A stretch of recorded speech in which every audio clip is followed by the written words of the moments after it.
Hello everyone, welcome to another Rick's Picks. This one I've been waiting a while, and I'm super excited that I finally got it in the mail this week. So today's review is going to be the Doom Slayer by Figma. Now, Doom has always been one of my favorite video game franchises. When I saw that this figure came out, I was like super excited to get it. Now that he's finally here, I'm finally going to be able to do a review on him. So what I'm going to do is I'm going to look at him in box. Then we're going to take a look at the figure and his accessories, and then I'm going to give you my thoughts on him. So, without any further ado, let's get to the review. Alright, so here he is in packaging. I love the packaging. You get this nice picture of the figure here. You get what number he is, Figma, Doom Slayer, a little bit of legal, Doom Internal. And you get this open clamshell where you can see him, all his accessories, and what have you. Alright, so you spin around to this side, get this nice picture of the figure, spin a little bit more, you get his name, the Figma logo, action figure series. Alright, spin it around this way, you get all your legal down here, you get everything that comes with him and what have you, and then you get a look at one of the other figures that are sold separate and what have you. So this is pretty cool. I like this setup. And then you get this picture here with him with the BFG, his name, the Figma logo. All right, spin it back around to the top. You get, the Figma logo, what number he is, his name, a picture with him with the chainsaw, and Doom Internal. And then the bottom is just basically the same picture as on the top. So, with all that being said, let's open him up and see what he's about. Alright, so here he is out of box, and he is a fantastic looking figure. I love the detail to him. I love the presence of this figure. He has very nice weight to him. And as you can see, he stands very well on his own. Even though he does come with a stand, he's perfectly fine standing on his own. So let's give him the rotation. Right there, you got him from the side. You get all these nice nooks and crannies. There's a little bit of wash on them.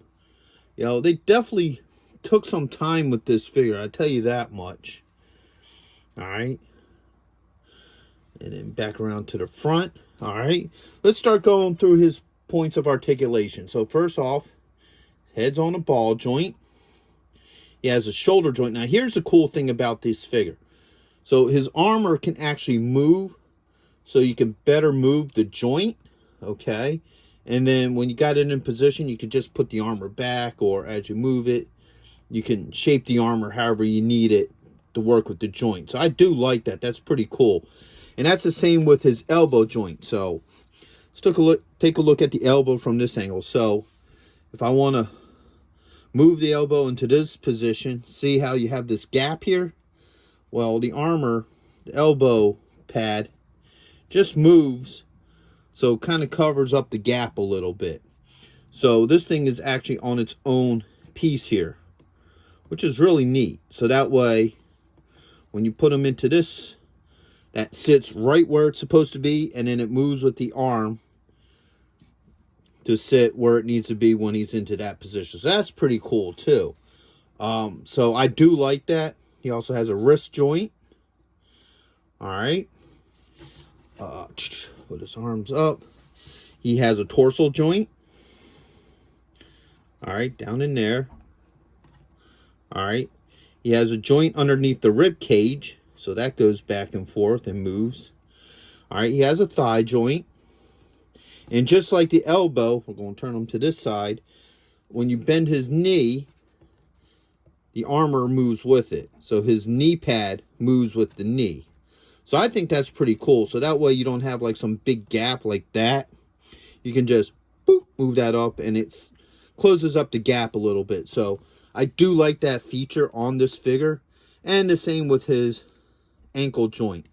He has this piece here that moves along with it. So they definitely put some really neat, pieces in there to make it a little bit more real, look a lot better. Than just an open gap in between the knees and what have you. All right, So now that we had a good look at him, let's see what all he comes with. First off, he comes with the standard Figma stand, okay? This will connect into his back, all right? And then you have other spots here to where you can put this. So if you don't want it dead center, you know, you can take this off, put it here, or wherever you want to have it on this, you know, six-sided stand. Okay, he comes with the crucible sword, and I love how they did it in this nice translucent red. That looks really neat. I really like that. He comes with the shotgun with the grappling hook. All right, so if you ever played Doom Eternal, they had a feature to where you could put on the double shotgun, this grappling hook, and then you could swing around and, you know, use it to get to hard to get spots, and also to swing around and kill demons and what have you. So that's pretty cool how that looks. You get the chainsaw.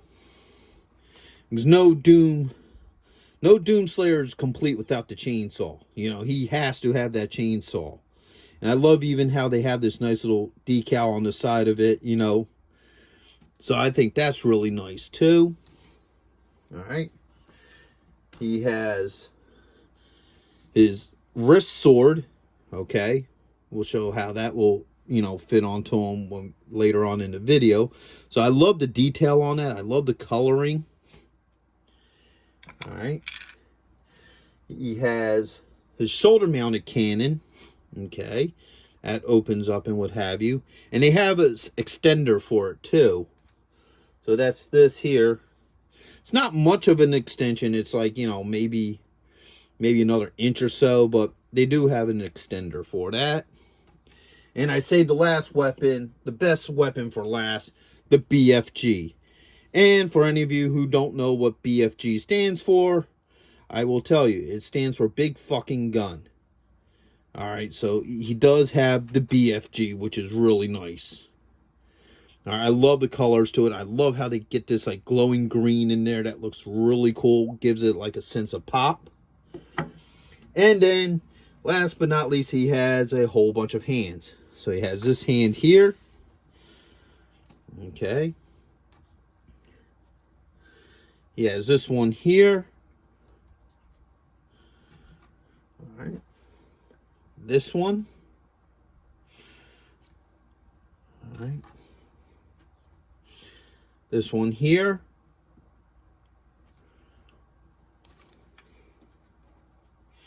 He has this one. All right. Lots of hands. This one.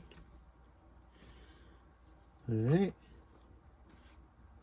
This one here. All right.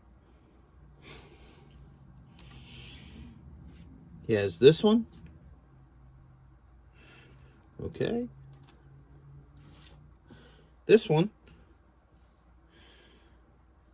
All right. And he got this one. And this one.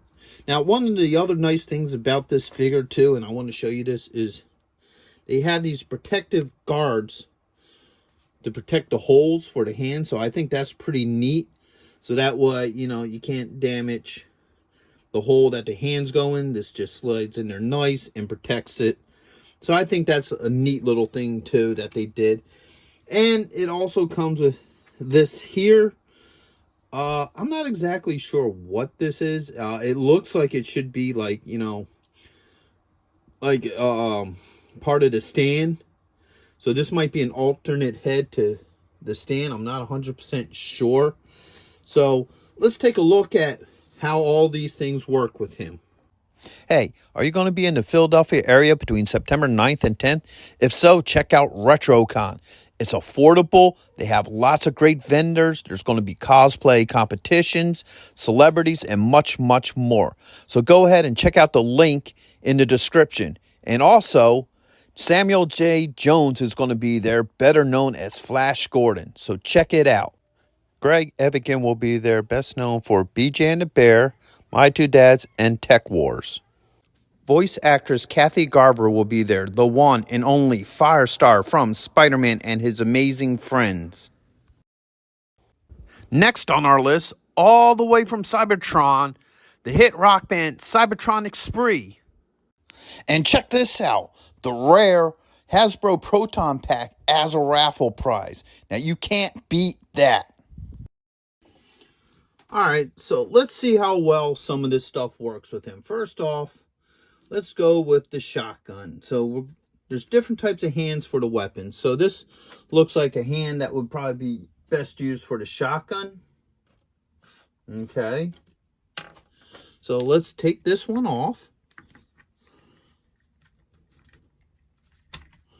All right, let's, oops. Maybe it ain't that one. Yeah, it'd be this hand here. Because you see, you got a little trigger finger there, so. All right. So, as you see, work that in there. And the shotgun does fit, oops, in this hand. It's a little loose. But once you get the trigger finger in there, it works. All right. You could probably even do an open hand on this side. So, let's see. He has so many dang hands. All right. So, you could probably take this hand here. No, it's not that one. Ah, here it is. All right. So, you could probably take this hand here. All right. Eventually. All right. You can have that under there like that.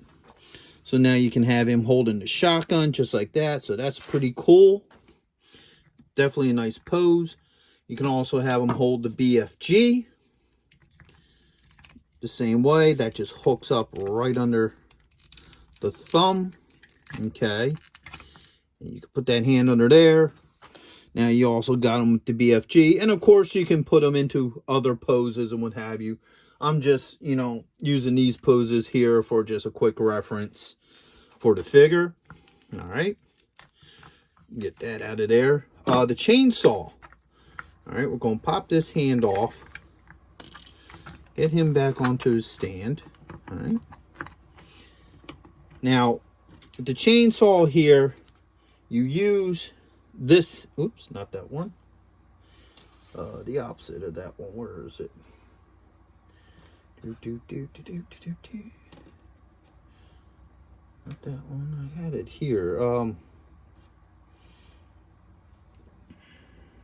it's not that.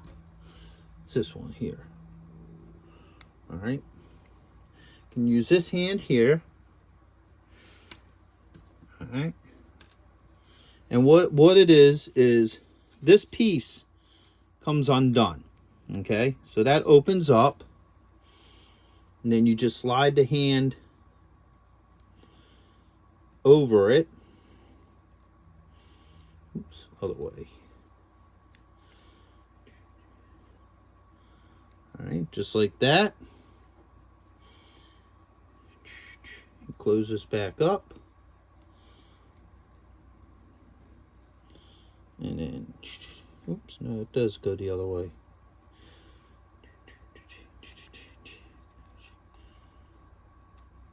Okay. That's better.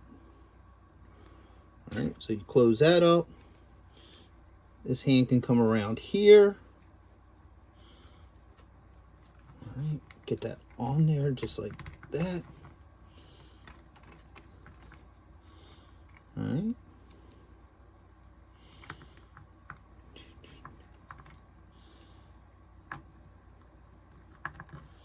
I'll mess with that in a minute. And now you can have him holding that just like however you want. All right. So this is kind of a bother here that you have to get that on there just right for this to close up. Oops, stupid thing. All right. And then you can get the hand, this hand here. And now he has the chainsaw. So with a little bit of playing around and stuff, you could get that hand on there. And then now you got him with the chainsaw. And just like the other weapons, you can put them in whatever pose you want to make that work. So that's really cool. I do like that. I'll just take the whole hand off. Get a closed fist or whatever. Now that's the other hand. Alright. Here we go. We'll just put this closed fist back here. And now, the sword. Alright. We got a special hand for his sword.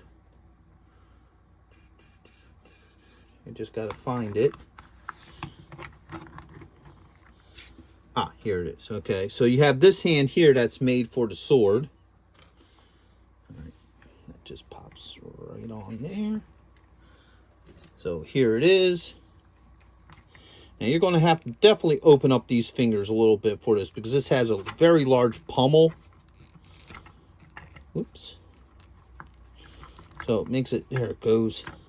So once you got that pommel in there, as you see, he holds the sword great. You can position him however you want. So now, here we come to his body armament. All right, so let's hold that sword off there. This wrist blade, this just pops off. All right, and then you got this one. All right, just like that. Okay. Now we come to the problem I had with this figure. Everything else about this figure is great. I'm loving them. Okay.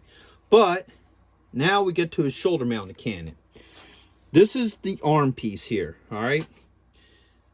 Now it has two alternative arms that connect to this. So you got the short one, which I showed you earlier, and then the longer one. Okay. And what they are designed to do is this piece here, they're supposed to swap out on this piece. And then you have your cannon. So this just pops in here. No issues. Okay. Moves like it's supposed to. Now here's where the problem comes. Hooking it on to here. And the reason why that's an issue is because it got this really thin joint here.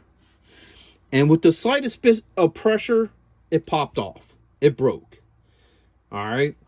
And that was very disappointing to me, seeing how the price point that we, this is a $100 action figure.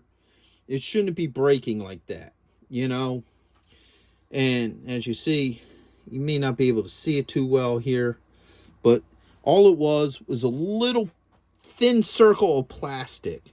So what I did with mine is I put a dowel into it. In this case, I basically used a paper clip, drilled a hole in here and drilled a hole here. I haven't completed gluing it yet because I wanted to finish this review. So once I finish gluing it, this will sit solid on there and I won't have any issues with it. So what happens is this connects into this peg. All right, just like that. And then it's supposed to either have a closed position or an open position. Now this headpiece too is pretty heavy too. So what happens is this connects onto his back here. Like I said, this is broken, so if yours did not break, all right, see that piece just sits really nice there. And then this piece sits there. And now you have your shoulder mounted cannon. Yes, this ain't going to look perfect because of the factor, like I said, it broke. But it's designed to sit on the shoulder just like that and in multiple positions. Now, if you are somebody who already has this figure, I'm going to just take that off of there. I would like to know in the comments if you ran into the same problem, if yours broke at the same place. If it did, definitely leave a comment because I would like to know. And like I said, let's just get that on there. Yeah, that's not going to sit for right now, not until I glue it into place. But that's where this cannon belongs, is right up here. All right, just like that. That's how it's supposed to look when it's in position. So with that being said, overall, I really like this figure. I like everything about it except for that one part. You know, if that didn't break, this would be a perfect figure in my book. You know, it's still a great figure. The accessories look great. He has so many hands that you could do so many different things with. The weapons look great. The wrist mounted stuff looks great. Everything is great except for that shoulder mounted cannon. If that wouldn't have broken, I would give this character like 100% must have. But with that one flaw, that's my only issue with him. Other than that, I love him. He would look great on the shelf. So for any of you collectors, if you're going to swap out these necks, just be careful because that's really, really, really thin plastic and will break easily on you. So with that being said, I hope you did like this review. If you did, go ahead and hit that thumbs up. And if you're not a subscriber, please subscribe. It's a small click for you, but it would really help this channel grow. So until the next one, late.